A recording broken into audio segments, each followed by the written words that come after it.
তৃতীয় শ্রেণীর প্রিয় শিক্ষার্থী S Haldar sir YouTube channel থেকে তোমাদের সবাইকে স্বাগতম। আজকে তোমাদের জন্য আরও একটি নতুন ভিডিও নিয়ে এসেছি। ইংরাজি মডেল প্রশ্ন সেট 3। তোমরা ইংরেজি মডেল প্রশ্নের এই সিলেবাসের আলোকে তৃতীয় পর্যায়ক্রমিক মূল্যায়নের তোমরা আজকের এই প্রশ্নটি দেখবে, যেটা কন্তাই নিউ সার্কেল স্কুল 2025-এর জন্য তোমাদের ইম্পর্ট্যান্ট 50 মার্কের এই স্কুলের প্রশ্নটি আমি বিশ্লেষণ সহ সম্পূর্ণ সমাধান দেখাবো আমার এই ভিডিওতে। কাজে তোমরা যারা এখনও আমার চ্যানেলটিকে সাবস্ক্রাইব করোনি তারা এখনই চ্যানেলটিকে সাবস্ক্রাইব করে বেল আইকনটি প্রেস করে দাও। তোমরা দেখতে পাচ্ছ যে এটা স্কুল নং 3 new Contai new circle school. তারপর লেসন তোমাদের সিলেবাসটা হচ্ছে লেসন 7 থেকে 9 পর্যন্ত। উইংসের থার্ড পার্ট যেটা আছে সেটাই হচ্ছে ইংরেজি সিলেবাস। আর এখানে তোমার যে প্রশ্নটি থাকবে সেটা পূর্ণমান 50 থাকবে, সময় থাকবে 1 ঘন্টা 30 মিনিট। আমি সরাসরি চলে যাচ্ছি প্রশ্ন বিশ্লেষণে। এই যে কন্তাই নিউ সার্কেল স্কুল, এখানে তোমাদের নাম লিখবে, ক্যান্ডিডেটের নাম, স্কুল নেম আর এখানে রোল নম্বর। হ্যাঁ, তো এখানে প্রথমেই যদি দেখি এক এক করে টোটাল তোমার প্রশ্ন আছে 11টি প্রশ্ন। আমি সমস্ত প্রশ্নেরই উত্তর সহ বিশ্লেষণ দেখাবো। চলে যাক। Munni is a little girl. Munni হচ্ছে একটি ছোট বালিকা। সে পড়াশোনা করে ইন ক্লাস 3-তে। Her father is a potter. তার বাবা হচ্ছে একজন পোটার মানে মাটির কাজ করে যারা, কুমোর। She helps her father. সে তার বাবার কাজে সাহায্য করে in making আর্দেন pots.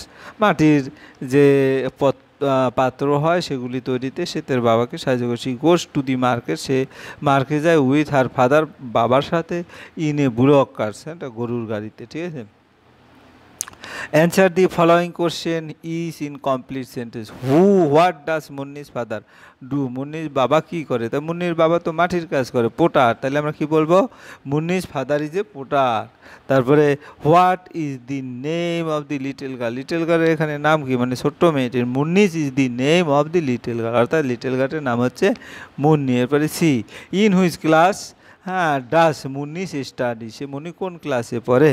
Munni studies in class 3, অর্থাৎ মুন্নি ক্লাস 3-তে পড়ে। How does Munni help her father. Munni তার বাবাকে কিভাবে সাহায্য করে? তাহলে যদি বলি Munni helps her father in making earthen pot, অর্থাৎ তোমার মাটির জিনিসপত্র তৈরি করার ক্ষেত্রে তার বাবাকে সাহায্য করে। এরপর আমরা 2 নম্বরের প্রশ্ন দেখব। ট্রু, তোমার কি বলেছে? Right true for T for true and F for false statement in the given. The trains moves very slowly. আসলে এটা false. Trains move slowly, ধীরে ধীরে আসে না, ট্রেন দ্রুত গতিতে আসে। Wild animals live in the forest. এটা true, অর্থাৎ বন্য প্রাণীরা বনে বাস করে। Trees makes the world black. এটা না, গ্রিন। এই ব্ল্যাকটা হবে না, এখানে গ্রিন হবে, কারণ এটা ফলস। এবার we get oxygen from trees. Okay, এটা ট্রু। এরপর আমরা চলে যাব 3 number. Choose the correct alternative. They মানে একজনের বেশি, তাহলে হেল্প না হেল্প হবে? একজনের বেশি হলে এখানে হেল্প হবে, অর্থাৎ শুধুই হেল্প। তারপরে the train has, the train has কত? মেনি হুইলস, অনেক চাকা, এখানে মেনি হবে। ঠিক আছে। তারপরে সি নম্বর। এ পোটার নাকি ফার্মার মেক্স আর্দেন পট। তাহলে পোটার, কারণ কুমাররাই কী করে? মাটির জিনিসপত্র তৈরি করে। বুন্নি ওয়াজ এ রেবিট। বুন্নিটা হচ্ছে এখানে একটা খরগোশ আর কি। ঠিক আছে। তাহলে আমরা পরেরটা যাই। লবু ওয়াজ পুন্নিস মাদার। লবু হচ্ছে পুন্নির মা, এভাবে টিক চিহ্ন দিয়ে দেবে। 3 নম্বর হয়ে গেল। এরপর আমরা 4 নম্বরের প্রশ্ন দেখবো। 4 নম্বরের প্রশ্ন কি বলেছে? Match the animal with their Holmes, অর্থাৎ কোন প্রাণী কোথায় থাকে সেটা। যেমন হর্স যেটা থাকে সেটা হচ্ছে কি? স্টাবেল। ডগ যেখানে থাকে সেটাকে কি বলে? কেনেল। কাউ যেখানে থাকে সেটাকে বলে কাউশেড। ডি নম্বর। রেবিট যেখানে থাকে সেটাকে বলে বুড়ো, এবং পিগ যেখানে থাকে সেটাকে স্ট্রাই। এরপর আমরা 5 নম্বরে যাবো। এগুলি ভালো করে শিখবে, প্রতিটা প্রশ্নেই কিন্তু এরকম প্রশ্ন আসে। Rearrange the word to form meaningful sentence. তাহলে প্রথমটা কি হবে? A van has 3 wheels. এটা হয়ে গেল, অর্থাৎ এ ভ্যান হ্যাজ 3 হুইলস। তারপরে it is a big train. তারপরে শি ইজ রিতা, সে হয় রিতা। তারপরে হচ্ছে আই অ্যাম প্লেয়িং ফুটবল। তারপরে happy was Munni was very happy. এভাবে তোমরা উত্তরটা লিখে দেবে। এরপরের প্রশ্ন চলে যাব। Fill in the table appropriately. Now আছে আর দেন আছে। কাম কেম, তারপরে লাভড, অ্যারাইভ ডু ডিড এবং হেল্পড। তারপরে change the gender of the following words, boy হবে গার্ল, অক্স হবে ফাদার হবে মাদার এবং অক্স হবে ox cow. Write the singular and plural form of the given word, singular bird হবে birds, তারপরে tree হবে ট্রিস এবং ম্যাঙ্গো হবে ম্যাঙ্গো, সেভাবে উত্তর দেবে। যাই হোক, এরপর আমরা সরাসরি চলে যাবো 9 নম্বরের প্রশ্ন।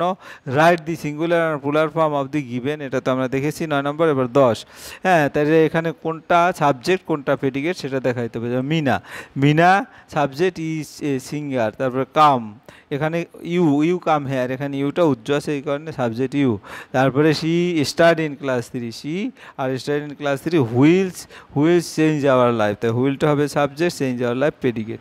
এরপরে write paragraph about any one of the following topics, একটা প্যারাগ্রাফ লিখতে বলেছে। তাই মাই মাদার দিয়ে যদি বলি, এখানে মাই মাদার নেম, তোমার যার যার নাম মায়ের নাম লিখবো। Anjan means mother of Lord honeymoon, the honeyman. She takes care of everything in the household.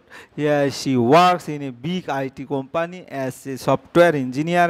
She also cooks my favorite dishes for me when she gets time. She helps me to get ready for school every morning.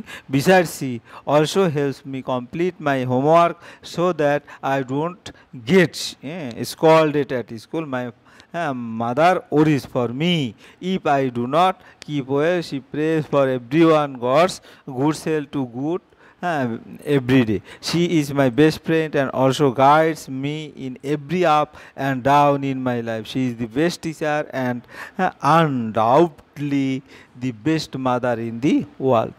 এভাবে তোমরা যে কয়টা যদি আরও কম sentence লিখতে পারো সেভাবে লিখবে। এরপরে সর্বশেষ যে প্রশ্ন 11 নম্বরের, ট্রি দিয়ে কয়টা, 6টা sentence.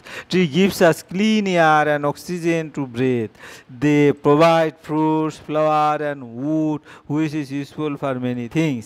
Tree gives shade to people and shelter to birds and animal. Their roots hold the soil together, preventing it from washing away. Trees help to keep our earth cool and beautiful. We should plant more trees to make our planet healthy and green. এই ছিল তোমার সামগ্রিক প্রশ্ন। আশা করি ভিডিওটি মনোযোগ সহকারে দেখলে তোমরা একটা ভালো প্রস্তুতি নিতে পারবে এবং এখানে যে প্রশ্নগুলি আছে প্রতিটা প্রশ্ন ইম্পর্ট্যান্ট। তোমরা বারবার বেশি বেশি যদি প্রশ্ন দেখো তাইলেই কিন্তু তোমরা দেখা যাচ্ছে ভালো একটা প্রিপারেশন নিতে পারবে। ভিডিওটি দেখার জন্য অসংখ্য ধন্যবাদ। ভিডিওটি ভালো লাগলে লাইক কমেন্ট শেয়ার করতে ভুলবে না। আজ এই পর্যন্তই, ধন্যবাদ সবাইকে।